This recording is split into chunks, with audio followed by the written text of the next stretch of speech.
Hi guys, in today's video I'm going to be talking about both IBS and endometriosis and the crossover of symptoms.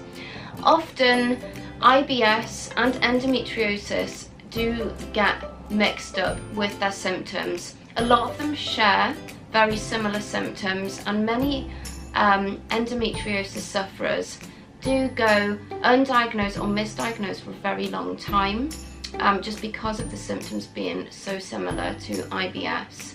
So what I wanted to do with this video is just to really help you, just to give you really a better idea of what bowel symptoms are more associated with endometriosis. I'm going to be doing a part 2 as well, which will be again talking about both, but will be more to do with the bowel symptoms that are more related to IBS in part 2.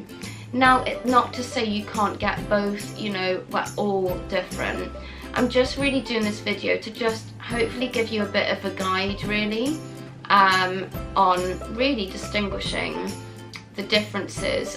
You know, perhaps you are wondering, do I have endometriosis or do I just have IBS? You know, I should also mention men can't get endometriosis. It's only something that women can get, and I will do a video in depth on what endometriosis actually is, because I'm sure some of you are like, what on earth is that?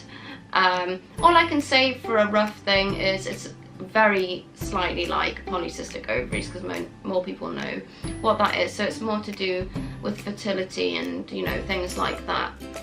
So yeah, let's get started, and I'm going to start telling you about what symptoms to look out for, bowel symptoms that is, if you are having symptoms of endometriosis that are bowel related. So let's get going with this video. So the one right at the top of the list is pain associated with bowel movements. Pain is a really big part of endometriosis. And really commonly when you try to go to the loo, it can be incredibly painful, especially around your period. So if you are noticing any kind of bowel symptoms actually that are worse around your period, there's definitely a chance that this may actually be endometriosis and not IBS. So do keep an eye out on patterns, you know, if you know, because you may be able to find that it is at a certain time of month when you've got your period. That is a sign, I'm afraid. Obviously I don't wish endo on anyone or IBS, but I mean, endometriosis is obviously different and affects things like fertility and things like that.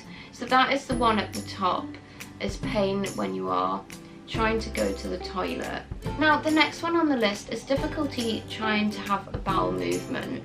This is probably where you can see there can be quite a lot of confusion, because people with IBS-C, which is also known as IBS constipation, or you know, you might just get constipation, you know, it's something we all get really at times, you know, in our life. You're gonna get constipated at some point probably. Sometimes constipation is actually a sign of endometriosis.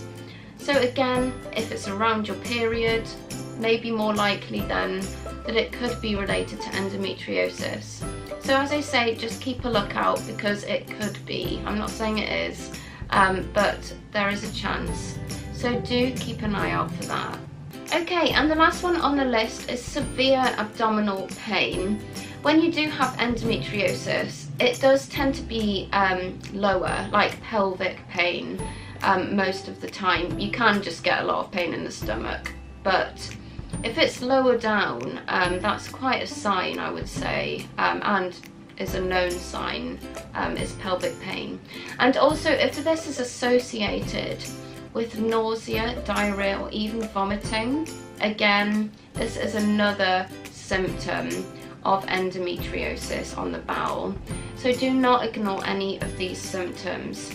If you're having any of the symptoms mentioned in this video, or if you're having symptoms of endometriosis, or you're just worried about how you're feeling, please do go to the doctor. Any symptoms really of illness in general, but you know, any sort of bowel symptoms shouldn't be ignored. There's so many things that we can get wrong with us, unfortunately. But the idea of this video is to just really help you. It's really just a guide to help you recognise the differences so that you can maybe get a little bit of an idea on whether you're suffering with IBS or whether you're suffering with endometriosis, or both possibly. I don't wish any of the two on anyone, but I just hope that this has been of some help, because there's so much confusion. I was misdiagnosed for such a long time. I do have my endo story, which is on my channel if you're interested, but just to give you a brief rundown if you don't know me, I suffer with both IBS and endometriosis. I have stage 4 endometriosis, which was undiagnosed for a very long time because of my IBS. I know that I do have both, definitely. But it did really complicate things, and you know, I was literally just told, well, you've got IBS for about 10 years actually. I wasn't actually diagnosed until I was 24, and I started having symptoms when I was a teenager. So just do make sure that you do go to the doctor if you are having any of these symptoms, and just try and associate yourself a bit with the differences between the two. So that is it for today's video. I do hope that it has been of some help to some of you. I'm not a doctor obviously, so just bear that in mind, and always seek help from your GP or your specialist. Thank you so much for watching this video. Do check out some of my other content. Give this video a thumbs up, and also subscribe if you are enjoying my content or if it's helping you, and drop your comments below with any video requests. My name is Samantha, and I'll see you next time.